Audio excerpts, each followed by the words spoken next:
வரும் நாராயணீயம் அருள் வழங்குமே, தினம் நம்மை காக்குமே.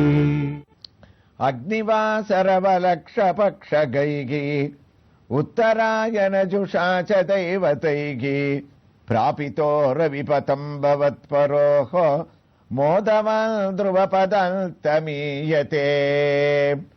நாராயண பட்டத்திரி நாராயணியத்தினுடைய உயர்ந்த இந்த 4வது தசகத்தில் அஷ்டாங்க யோகத்தினுடைய விவரங்களை எல்லாம் சொல்ல ஆரம்பித்து கிரமமுக்தி மோட்சமுக்தின்னு சொல்லக்கூடிய பகவான் ஒவ்வொரு ஜீவனுக்கும் ஒரு முக்தனுக்கும் கொடுக்க வேண்டிய அந்த ஒரு விவரணங்களை எல்லாம் வர்ணித்து அந்த கிரமமுக்தியை அடையக்கூடியவன் எந்த மார்க்கமாக எல்லாம் போவான்னு இப்ப விவரிச்சுட்டு வரார்னு நம்ம கேட்டுட்டே இருக்கோம்.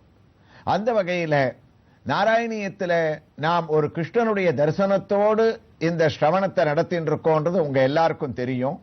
நாம் தரிசிக்க இருக்கக்கூடிய திருக்கோயில் சென்னை கல்கத்தா தேசிய நெடுஞ்சாலையில் பெரியபாளையத்திற்கு அருகில் சுமார் 1 கிலோமீட்டர் தூரத்திலும் திருவள்ளூர் திவ்ய கஷேத்திரத்திலிருந்து சுமார் 20 கிலோமீட்டர் தூரத்திலும் அமைந்திருக்கக்கூடிய வடமதுரை என்ற ஒரு சிறிய ஊர். இது மதுரைக்கு அருகே அமைந்திருக்கக்கூடிய வடமதுரை அல்ல. நீங்கள் கவனத்திலே வைத்துக் கொள்ள வேண்டும், சென்னை பெரியபாளையத்திற்கு அருகிலே அமைந்திருக்கக்கூடிய வடமதுரை.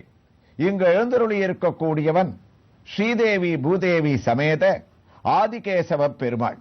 இதோ இந்த கோயிலை நாம் அடைந்து விட்டோம். புராதனமான கோயில், சுமார் 1000 ஆண்டுகளுக்கு மேல் பழமையானது என்று இங்கு இருப்பவர்கள் கூறுகிறார்கள். இங்கு கோபுரம் இல்லை.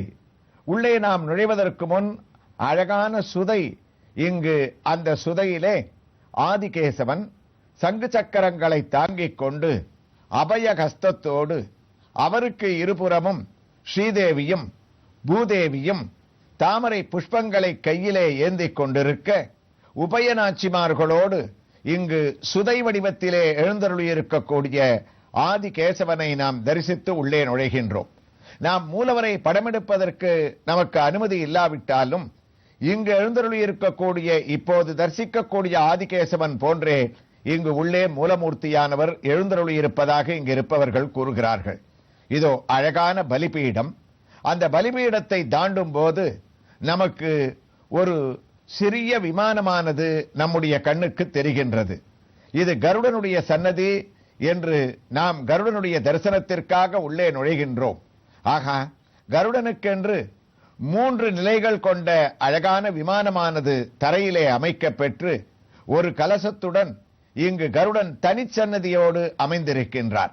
எல்லா வைணவ ஆலயங்களிலும் இருப்பது போல பெரிய திருவடியான கருடனும் இங்கு நின்ற திருக்கோலத்திலே உயர்ந்த வஸ்திரங்களை தான் சார்த்திக் கொண்டு அழகாக இங்கு நமக்கு பகவானை பார்த்து கையை கூப்பிய வண்ணம் சேவை சாதிக்கின்றார். வெளியிலே நாம் தரிசித்த சுதை ரூபத்திலே இருக்கக்கூடிய ஆதிகேசவ பெருமாளுக்கு இருபுறமும் சுதை ரூபத்திலேயும் 2 கருடன் அங்கு அமர்ந்து கொண்டு நம்மை ஏற்கனவே வரவேற்றதை நாம் கண்டோம். ஆக கருடன் இங்கு உள்ளே நுழைவதற்கு முன் 3 நிலைகளிலே 3 நிலைகள் கொண்ட கோபுரத்திற்குள் அழகான தனிச்சன்னதியோடு நமக்கு கண்ணை திறந்து கொண்டு உயர்ந்த மாலைகளை சார்த்திக் கொண்டு நமப்பன்னகனத்தாய வைகுண்ட வசவர்த்தினே ஸ்ரீசுந்து சுதோத்பாத மந்தராய கருத்வதே என்று சேவை சாதிக்கின்றார். அவரை தரிசித்து சற்றே நகர்ந்தோமே ஆனால் இங்கு ஆஞ்சநேய சுவாமியினுடைய திவ்ய சன்னதி. இந்த கோயிலுடைய தலவரலாறு கூறுகின்றது, இந்த ராமபக்த ஆஞ்சநேயர் தான் ராமதாசனாக அவர் இங்கு முதலிலே இந்த ஆலயத்திலே பிரதிஷ்டையானாராம். ஆஞ்சநேயர் வந்த வேளை அவர் இங்கு ஸ்ரீராமச்சந்திரமூர்த்தி, ஸ்ரீனிவாசர், விஸ்வக்ஷேனர், ஏன் ஆதிகேசவர், ஸ்ரீதேவி பூதேவியோடு இவர்கள் அனைவரும் நிர்மாணமாவதற்கு காரணமாக இருந்தவர் ஆஞ்சநேயர். ஏன் அவர் விபவமான ராமாவதாரங்களையும் தாண்டி திரேதாயுகத்தையும் தாண்டி கலியுகம் முடியும் வரை நான் இருப்பேன் என்று அவதாரத்தினுடைய பூர்த்தியிலே தன்னுடைய நிலையை மாற்றிக்கொள்ளாததால் அவர் இங்கே முதலிலே வந்து அமர்ந்து விட்டாரோ என்று நமக்கு தோன்றுகின்றது. அந்த ஆஞ்சநேய சுவாமி வைகுண்டம் செல்லாததால் எத்திர ரகுநாத கீர்த்தனம் தத்ர தத்ர கிருதமஸ்த காஞ்சலிம் என்று நின்ற திருக்கோலத்திலே அழகான ராமதாசனான பாவத்தோடு இங்கு இவர் சேவை சாதிக்கக்கூடிய வரப்பிரசாதியான இந்த ஆஞ்சநேயரை தரிசித்துக் கொண்டே நாம் நாராயணியத்தினுடைய 4ஆம் தசகத்தினுடைய 11ஆம் ஸ்லோகத்தினுடைய பூர்த்திக்கு திரும்புவோம்.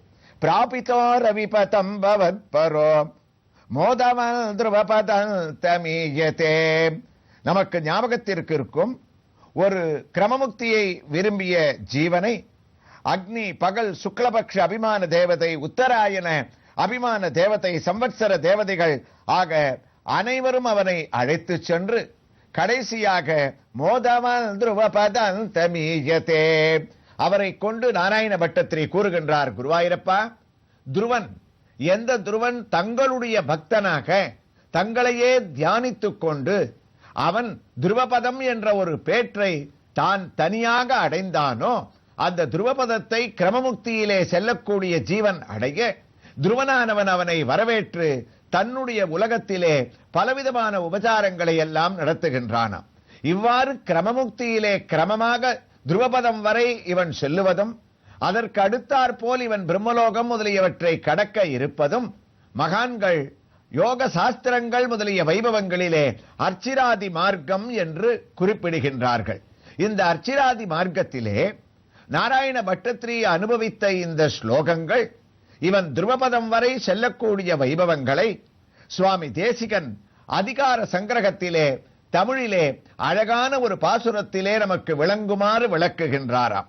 நடைபெற அங்கி பகல் ஒளிநாள் ஆண்டு இடைவரு காற்று இரவி இரவிபதி வருண குடையுடை வானவர்கோள் பிரஜாபதி என்றிவரால் இடையிடை போகங்கள் எய்தி எழில் பதம் ஏறுவாரே. நாராயண பட்டத்திரியினுடைய சமஸ்கிருத ஸ்லோகத்துக்கும் சுவாமி தேசிகனுடைய தமிழுக்கும் என்ன ஒத்துமை? அதனால தான் அடிக்கடி நம்ம நாராயணியத்துல சொல்றது உண்டு, கால வித்தியாசத்தால் சுவாமி தேசிகனுக்கு பின்னால் நாராயண பட்டத்திரி வந்ததால் அவருடைய சுவாமியினுடைய கிரந்தங்களை எல்லாம் கண்டிப்பா இவர் வாசிச்சிருக்கணும். அதனால தான் அவர் சொல்ல வந்த பல கருத்துக்களை நாராயணியத்துல வேதாந்த விஷயமான முக்கியமான இடங்கள்ல சமஸ்கிருத வார்த்தைகள் கூட சுவாமி தேசிகனோடு இவர் ஒப்பிட்டு பேசுவாராம். அந்த அளவுல இவர் விவரிச்ச இந்த ஸ்லோகம் அக்னிவாசர வலக்ஷபக்ஷ கைகி அப்படின்னு சொல்லக்கூடிய வைபவங்களை இவர் சொல்லக்கூடிய அழகு நடைபெற, அதாவது அங்கு சுக்லபக்ஷம், அங்கி அக்னி தேவன், பகல் பகல் தேவதை, ஒளிநாள் அந்த உத்தமமான சுக்லபக்ஷம், உத்தராயணம் அந்த உத்தராயணத்துல ஒரு ஜீவனானவன் ஆண்டு வருஷ தேவதையால் அவன் வரவேற்கப்பட்டு, இடைவரு காற்று வாயு தேவனாலும் வரவேற்கப்பட்டு, இரவி சூரியன் இரவின் பதி, அதாவது இரவிலே வரக்கூடிய பதியாகிய சந்திரன், மின்னல் தேவதை, வருணன், குடையுடை வானவர் கோன், குடையுடை வானவர் தேவதைகளுக்கெல்லாம் தலைவரான தேவேந்திரனுடைய சொர்க்கலோகம், பிரஜாபதி பிரகஸ்பதியான குரு பகவான் என்று இவர்களால் இந்த மார்க்கங்களிலே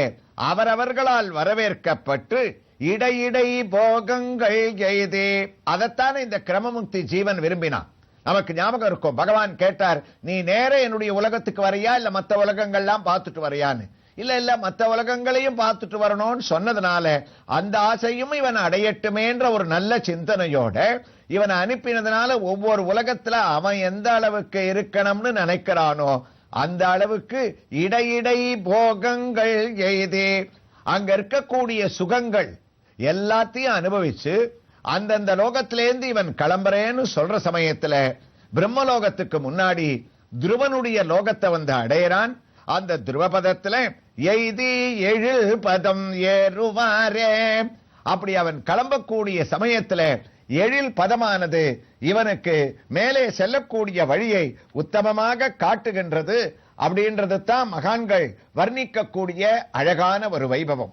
அந்த அளவுல நாராயண பட்டத்திரி குருவாயூரப்பனிடத்துல பிரார்த்தனை பண்ணார், துருவபதம் தமீயதே, கடைசியில உன்னுடைய துருவபதத்துல வரவேற்கப்பட்டு உபஜடிக்கப்படுகிறானாமே குருவாயூரப்பா, இதுவரைக்கும் நான் சொன்ன மார்க்கங்கள் எல்லாம் உண்மைதானே, ஏதாவது விட்டிருக்கனா இல்ல ஏதாவது தவறா சொல்லியிருக்கனான்னு கேட்பது போல கேட்க ஒவ்வொரு ஸ்லோகத்துக்கும் தலையசைக்கக்கூடிய குருவாயூரப்பனும் சர்வாந்தார்யாமியாக இருக்கக்கூடிய பகவான் ஒன்றையடி சிலாரூபத்தில் இருக்கக்கூடிய குருவாயூர் கஷேத்திரத்தில் இந்த மார்க்கங்கள் எல்லாம் சத்தியம் அப்படின்னு அவர் அங்கீகரிச்சு அந்த ஸ்லோகத்தை பூர்த்தி பண்ணி வைக்கிறாராம். அந்த ஸ்லோகத்தினுடைய வைபவங்களை எல்லாம் வழக்கம் போல நாம் அனுபவிக்கக்கூடிய தமிழ் பாசுரத்தை கேட்காம முடிக்க முடியுமா? அவர் எந்த அளவுக்கு சுலபமாக இதை தமிழ் பாசுரத்தில் விவரிக்கிறார் நம்ம கேட்டோம்னா நமக்கு புரியும். அக்னியும் பகலும் சுக்லபக்ஷமும் உத்தராயணம் தங்கிச்ச அதிஷ்டானத்தில் தேவதை உலகம் தன்னில் பொங்கிடும் உணர்வால் மாய்ந்தோர் மனத்திடை இன்பம் கொண்டே மங்களில் துருவன் பேற்றை மங்களில் துருவன் பேற்றை மாண்புடல் பெறுவான். அக்னி பகல், சுக்லபக்ஷம் உத்தராயணம், மற்ற அதிஷ்டானங்கள், தேவதலோகத்தில் இருக்கக்கூடிய தேவேந்திரனுடைய அதிஷ்டானம், எல்லா இடத்திலையும் மனத்திடை இன்பம் கொண்டே அவன் நினைச்ச எதை பிரார்த்தனை பண்ணானோ கிரமமுக்தியில அந்த சந்தோஷத்தை எல்லாம் குருவாயூரப்பா அடைந்து துருவன் பேற்றை மாண்புடல் பெறுவானன்றோ.